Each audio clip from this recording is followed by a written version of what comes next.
स्वागत है आपका अंगिका न्यूज टीवी में। आइए करते हैं आज के बुलेटिन की शुरुआत। भागलपुर के सांसद एवं युवा आरजेडी के राष्ट्रीय अध्यक्ष शैलेश कुमार उर्फ बुलो मंडल ने भागलपुर में हुए तेजस्वी यादव के बेरोजगारी हटाओ आरक्षण बचाओ रैली को सफल होने का दावा किया। बुलो मंडल ने कहा कि तेजस्वी यादव की रैली में किसान, मजदूर और नौजवानों की भीड़ उमड़ी। केंद्र सरकार और राज्य सरकार की नीतियों के खिलाफ होने वाली इस भीड़ में आम जनता ने दोनों सरकारों से छुटकारा पाने की बात कही। किसान, मजदूर और नौजवान केंद्र की मोदी सरकार और राज्य की नीतीश सरकार से निजात पाना चाहती है। यह वर्षा में उतनी बड़ी संख्या जो लोगों की थी वो साफ संकेत कर रही थी कि लोग जो है यह केंद्र सरकार, राज्य सरकार से निजात पाना चाह रहे हैं।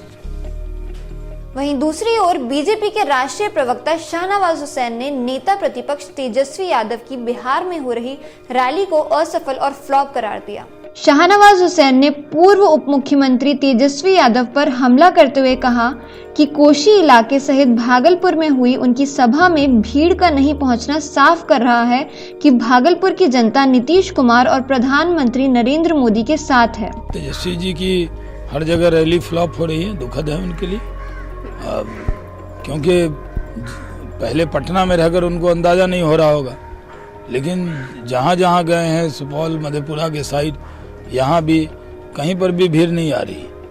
तो साफ है कि बिहार की जनता नीतीश कुमार जी के साथ, नरेंद्र मोदी जी के साथ खड़ी। बीजेपी के राष्ट्रीय प्रवक्ता शाहनवाज हुसैन ने आज भागलपुर के मायागंज स्थित तपोवर्धन प्राकृतिक चिकित्सा केंद्र का जायजा लिया। ये अस्पताल पूरी तरह नेचुरोथेरेपी पर आधारित है। बिहार सरकार की ओर से अस्पताल के विकास और संसाधन को लेकर 50 करोड़ से ज्यादा की राशि दी गई। अस्पताल प्रबंधन ने प्रोजेक्ट के माध्यम से शाहनवाज हुसैन को अस्पताल को मिलने वाली सुविधाओं को लेकर जानकारी दी। अस्पताल का जायजा लेने के बाद शाहनवाज हुसैन ने NH80 के 4 लेन बनाने के प्रस्ताव को स्वीकृति मिलने की भी जानकारी दी। शाहनवाज हुसैन ने बताया कि उन्होंने मुख्यमंत्री नीतीश कुमार से मुलाकात कर स्मार्ट सिटी के योजनाओं और कार्य में आने वाले व्यवधानों को दूर करने की मांग की है। नेचुरोपैथी का पूरे देश का सबसे बड़ा संस्थान है। मैं इसको देखने आया। माननीय मुख्यमंत्री नीतीश कुमार जी ने इस संस्थान के लिए बहुत कुछ किया है। उन्होंने यहाँ की बिल्डिंग के लिए 50 करोड़ से ज़्यादा की राशि अलॉट की है। पूरे देश, पूरी दुनिया के लोग यहाँ आएंगे।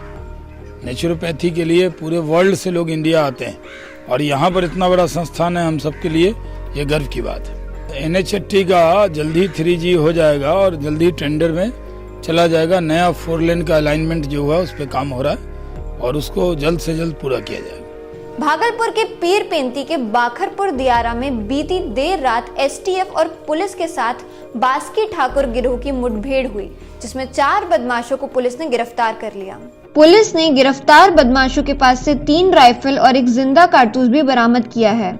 जानकारी के अनुसार किसी बड़ी घटना को अंजाम देने के लिए गिरोह के सदस्य बाखरपुर में जमा हुए थे, लेकिन STF और स्थानीय पुलिस के साथ में धावा बोलते हुए गिरोह के लाल मोहम्मद, छाया तिवारी, राजेश तिवारी और अमित लाल तिवारी को गिरफ्तार कर लिया, जबकि उनके दूसरे साथी मौके से फरार होने में कामयाब रहे।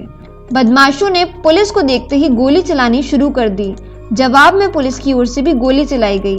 अब बाकी बदमाशों की गिरफ्तारी के लिए पुलिस छापेमारी कर रही है। तिलका मांझी भागलपुर विश्वविद्यालय प्रशासनिक भवन के सामने B.Ed के छात्र अपने 4 सूत्री मांगों को लेकर आमरण अनशन पर बैठ गए। अनशन की सूचना के बाद विश्वविद्यालय के कुलपति प्रोफेसर लीला चंद साहा ने अनशन स्थल पर पहुंचकर अनशनकारियों से बातचीत करने की कोशिश की, लेकिन कोई सहमति नहीं बनी और अनशनकारी अनशन पर डटे रहे। प्रदर्शनकारी B.Ed कॉलेजों की मनमानी, फीस बढ़ोतरी, कॉलेज की ओर से छात्र छात्राओं का मानसिक शोषण और विश्वविद्यालय की ओर से शिक्षा माफिया को शह देने के खिलाफ अनशन पर बैठे हैं। NCT के हिसाब से 16 टीचर होना चाहिए, पर किसी भी कॉलेज में 16 टीचर नहीं है। ये हमारा आमरण अनशन है। जब तक हमारी जायज मांगे पूरी नहीं हो जाती है, जिलाधिकारी को भी हमने ज्ञापन सौंपा है और हमारे अनुमंडलाधिकारी से हमारे पास परमिशन है। आखिरी सांस तक हम लोग लड़ेंगे अपने हक के लिए। पटना में होने वाले वकीलों के प्रदर्शन कार्यक्रम को लेकर आज भागलपुर जिला विधिज्ञ संघ के सभागार में एक बैठक की गई। इस बैठक में बार काउंसिल ऑफ इंडिया के आह्वान पर होने वाले प्रदर्शन में पटना में अधिक से अधिक संख्या में वकीलों की भागीदारी सुनिश्चित करने को लेकर चर्चा की गई। वकीलों की इस बैठक की अध्यक्षता जिला विधिज्ञ संघ के महासचिव संजय मोदी ने की। बैठक के बाद अभिवक्ताओं ने अपनी विभिन्न मांगों को लेकर एक जुलूस निकाला और भागलपुर डीएम प्रणव कुमार के पास पहुंचकर एक ज्ञापन सौंपा। एक ही नंबर की 2 गाड़ी, वह भी दोनों गाड़ी जिले के आला अधिकारी की। जी हाँ, भागलपुर जिले के 2 विभाग के अधिकारी एक ही नंबर की 2 गाड़ियों की सवारी करते हैं। इस बात का खुलासा तब हुआ जब दोनों अधिकारी कलेक्ट्रेट में आयोजित एक बैठक में हिस्सा लेने के लिए पहुंचे और दोनों गाड़ियां आसपास खड़ी हुई थी। इसमें से एक गाड़ी पर बिहार सरकार के जॉइंट रजिस्ट्रार सीएस भागलपुर का बोर्ड लगा था, वहीं दूसरी गाड़ी पर आईसीडीएस के जिला प्रोग्राम पदाधिकारी का बोर्ड लगा था। जानकारी मिलने के बाद मौके पर परिवहन विभाग के अधिकारी पहुंचे और दोनों गाड़ियों को जब्त कर लिया। मौके पर पहुंचे एमवीआई ने मानवीय भूल या फिर चोरी की गाड़ी होने का शक जाहिर किया। विभाग ने जांच कर मामले की कार्रवाई करने की बात कही। भागलपुर टीएनबी कॉलेज स्टेडियम में तिलका मांझी विश्वविद्यालय का 45वां दीक्षांत समारोह मंगलवार को होगा। इस समारोह में बिहार के गवर्नर लालजी टंडन, शिक्षा मंत्री कृष्णनंद वर्मा, पटना आईआईटी के निदेशक पुष्पक भट्टाचार्य समेत कई विश्वविद्यालय के कुलपति और अधिकारी हिस्सा लेंगे। दीक्षांत समारोह को लेकर तैयारी जोर शोर से की जा रही है।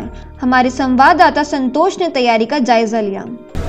तिलका मांझी भागलपुर विश्वविद्यालय के 45वां दीक्षांत समारोह की तैयारी पूरी कर ली गई है। कल यानी मंगलवार को बिहार के महामहिम राज्यपाल लालजी टंडन, शिक्षा मंत्री, कई विश्वविद्यालय के कुलपति इस कार्यक्रम में हिस्सा लेंगे। 1548 छात्र छात्राओं के बीच उपाधि दी जाएगी, जिसमें 93 छात्र छात्राओं को गोल्ड मेडल दिया जाएगा। सहयोगी कैमरामैन के साथ मैं संतोष, अंगिका टीवी न्यूज, भागलपुर।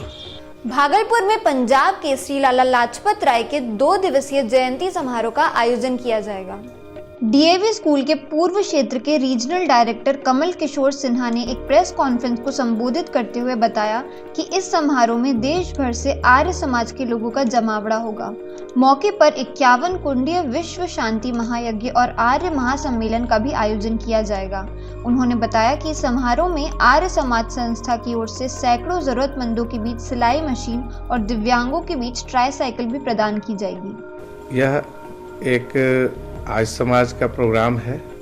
इसमें बिहार स्टेट के बहुत सारे जो आज समाज हैं लोकल, उनके प्रतिनिधि भी आएंगे, वो उनके मेंबर्स भी आएंगे और आके इसमें पार्टिसिपेट। भागलपुर तिलका मांझी चौक पर भी अमर शहीद स्वतंत्रता सेनानी बाबा तिलक मांझी की जयंती मनाई गई, जहां शहर के प्रबुद्ध लोगों ने उन्हें याद किया।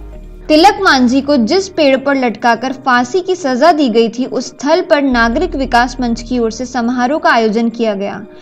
प्रबुद्ध लोगों ने पहले प्रतिमा पर माल्यार्पण किया और उसके बाद आयोजित सभा स्थल पर उनके व्यक्तित्व और कृतित्व पर प्रकाश डालते हुए स्वतंत्रता संग्राम में लड़ी गई लड़ाई और गुरिल्ला युद्ध तकनीक को लेकर जानकारी दी गई।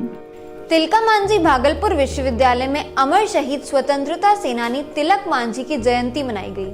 विश्वविद्यालय प्रशासनिक भवन के सामने तिलक मांझी की प्रतिमा पर कुलपति प्रोफेसर लीला चंद्र साहा, प्रति कुलपति डॉक्टर राम यतन प्रसाद, रजिस्ट्रार कर्नल अरुण कुमार सिंह सहित विश्वविद्यालय के अधिकारियों ने माल्यार्पण किया।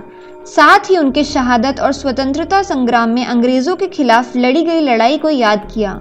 मौके पर All India Democratic Students Organisation की ओर से भी प्रतिमा स्थल पर एक समारोह का आयोजन किया गया। प्रशासन के सख्ती के बीच भागलपुर में विद्या की देवी मां सरस्वती की पूजा बड़े धूमधाम से मनाई गई। सरस्वती पूजा के पावन अवसर पर भागलपुर में विभिन्न स्कूलों और शैक्षणिक संस्थानों के अलावा बड़ी संख्या में पूजा समिति की ओर से मां सरस्वती की प्रतिमा स्थापित कर पूजा अर्चना की गई। इस मौके पर पूर्वोत्तर बिहार का प्रमुख सुंदरवती महिला कॉलेज की छात्राओं ने मां शारदे की पूजा अर्चना की। साथ ही यहाँ छात्राओं ने फिल्मी गानों पर जमकर ठुमके लगाए।